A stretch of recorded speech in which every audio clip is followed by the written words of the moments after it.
ఖమ్మం జిల్లా పాలేరు నియోజకవర్గంలో CM Revanth Reddy convoy వాహనాలు ఎన్నికల అధికారులు తనిఖీ చేశారు. కూసుమంచి మండలం నాయకనగూడెం టోల్ ప్లాజా వద్ద సోదాలు జరిపారు. రేపు కొత్తగూడెంలో సీఎం టూర్ నేపథ్యంలో ముందుగా కాన్వాయ్ రాగా హైదరాబాద్ నుంచి ఖమ్మం జిల్లాకు వస్తున్న 6 వాహనాలు తనిఖీ చేస్తారు. సీఎం రేవంత్ రేపు ఎర్త్ సైన్స్ యూనివర్సిటీ ప్రారంభోత్సవం, ప్రజాపాలన సంబరాల్లో పాల్గొంటారు. పంచాయతీ ఎన్నికల వేళ వాహన తనిఖీలు అధికారులు కట్టుదిట్టం చేస్తారు.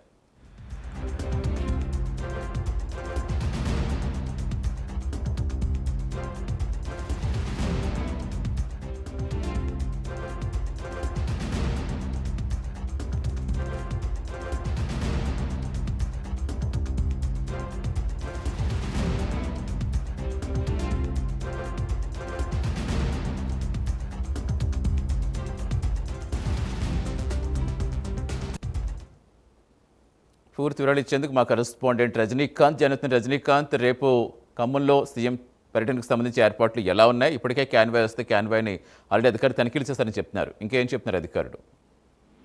సతీష్, రేపు కొత్తగూడెం జిల్లా కేంద్రంలో భద్రాద్రి కొత్తగూడెం జిల్లా కేంద్రంలో మైనింగ్ యూనివర్సిటీని కాస్త ఎర్త్ సైన్స్ యూనివర్సిటీగా మార్చారు. దీనికి సంబంధించింది కూడా 500 కోట్ల రూపాయలతో దీన్ని అప్గ్రేడ్ చేశారు. ఇది దేశంలోనే తొలి యూనివర్సిటీగా పేరు పొందింది. దీనికి సంబంధించిన కూడా రేపు దీన్ని లాంఛనంగా ప్రారంభించేందుకు రేపు మధ్యాహ్నం పూట సీఎం రానున్నారు. సీఎం రేవంత్ రెడ్డితో పాటు జిల్లా మంత్రులతో పాటు మరికొంతమంది మంత్రులు కూడా రానున్న నేపథ్యంలో ఇప్పటికే దానికి సంబంధించింది కూడా ఈ రోజు ఉదయం 10 గంటల ప్రాంతంలో సీఎం రేవంత్ రెడ్డి కాన్వాయ్ సంబంధించి ఇక సూర్యాపేట మీదుగా ఖమ్మం జిల్లాకు చేరుకుంది. ఖమ్మం జిల్లా కూసుమంచి మండలం నాయకనగూడెం టోల్ ప్లాజా వద్దకు చేరుకోవడంతో కూసుమంచి మండలం కాస్త రెండో విడత పంచాయతీ ఎన్నికల్లో భాగంగా అక్కడికి రెండో విడత పంచాయతీ ఎన్నికల్లో కూసుమంచి మండలం ఉండటంతో నామినేషన్ పత్రాలు ప్రస్తుతం స్వీకరిస్తుండటంతో ఆ మండలం కూడా ఎన్నికల కోడ్ విభాగంలో రావడంతో ఒకసారిగా సీఎం కాన్వాయ్ అయినా ఎవరైనా ఏ కాన్వాయ్ అయినా ఏ వెహికల్ అయినా సరే తప్పనిసరి పరిస్థితుల్లో చెక్ చేస్తున్నట్టు కూడా స్థానిక పోలీసులు కూడా చెప్తున్నారు.